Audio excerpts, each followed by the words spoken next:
In the early 1940s, before the tide of the Pacific War could truly turn, a deadly question haunted American military planners.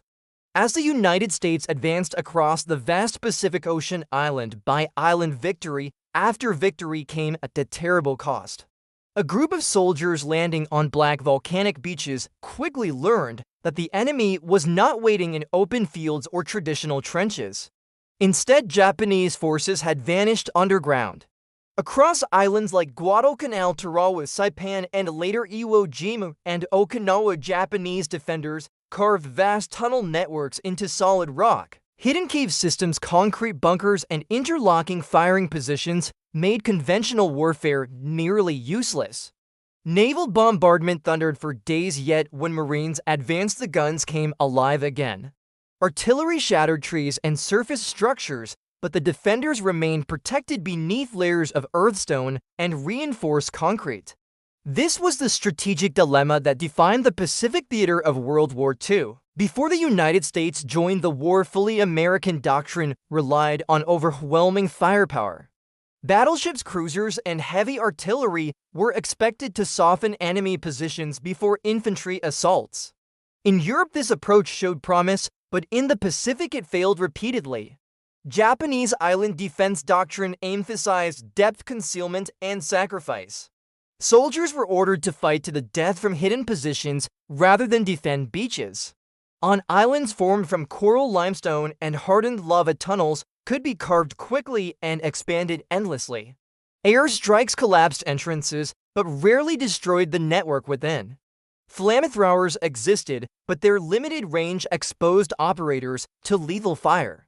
Grenades could not reach deep chambers. Conventional explosives lacked the ability to flow into the earth itself. As America joined the war and casualties mounted, military commanders faced an uncomfortable truth.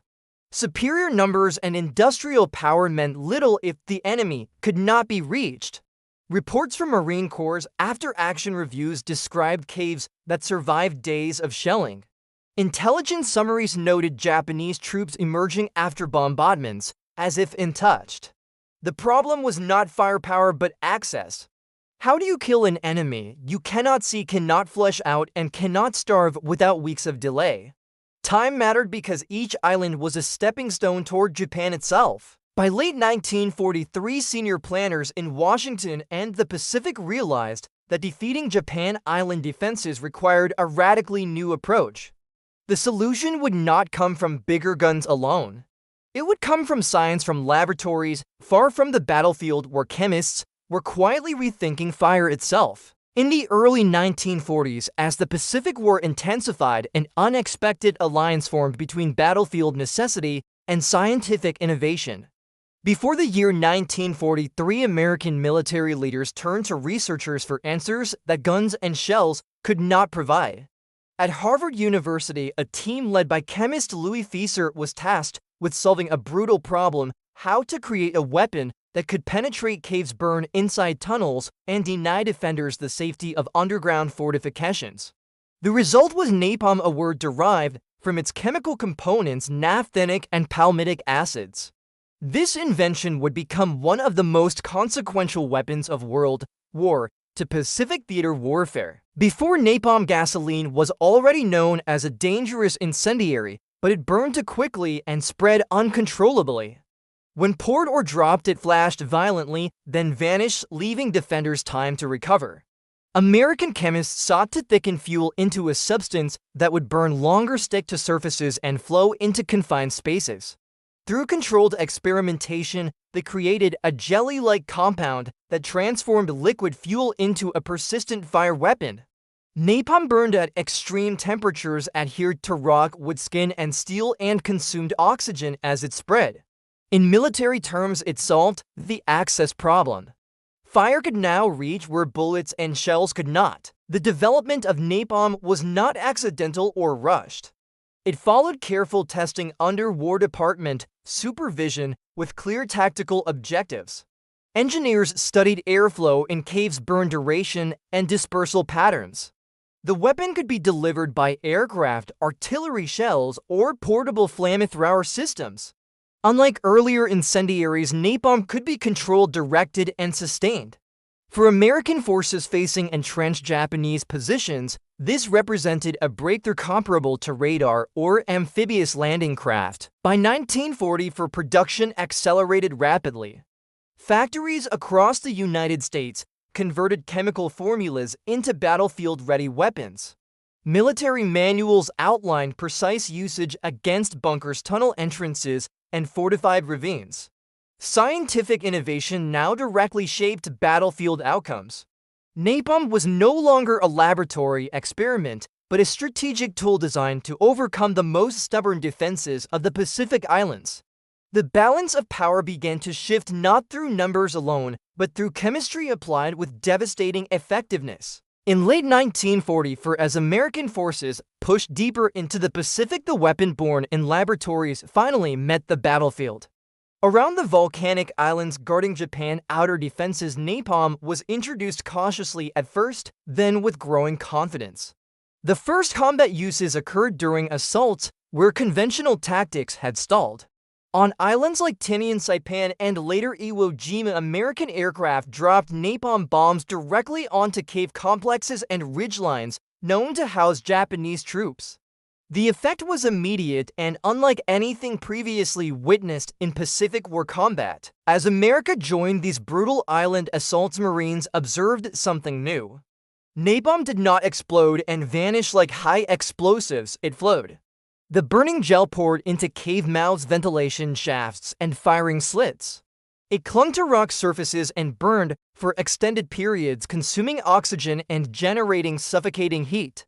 Japanese defenders who had survived days of naval bombardment were suddenly forced out of hiding. Some attempted to flee their positions, while others were incapacitated within the tunnels themselves. Positions once considered impregnable were neutralized in minutes. The tactical transformation was swift. U.S. assault doctrine adapted almost immediately. Napalm strikes were coordinated with infantry advances. Aircraft softened cave networks moments before ground troops moved in. Flamethrower teams supported by rifle squads used napalm-based fuel to clear bunkers systematically. Artillery units incorporated incendiary rounds into preparatory fires. The battlefield geometry changed. Depth no longer guaranteed safety. Underground defenses became liabilities rather than strengths. At Iwo Jima in early 1945, this shift became unmistakable. Japanese forces under General Tadamichi Kobayashi had constructed one of the most extensive tunnel systems of the war.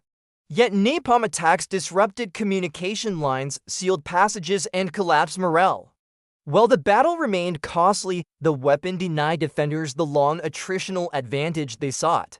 Military reports emphasized that napalm reduced the need for repeated frontal assaults, saving time and, in some cases, American lives. By the end of these campaigns, napalm was no longer experimental.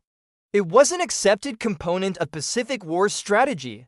The United States had found a way to reach the hidden enemy, and the rules of island warfare had permanently changed. In early 1945, as the final year of the Pacific War unfolded, the impact of napalm extended far beyond physical destruction. Japanese island defenses were built on psychological endurance as much as concrete and stone. Soldiers were trained to survive bombardment, remain hidden, and emerge after attacks ended.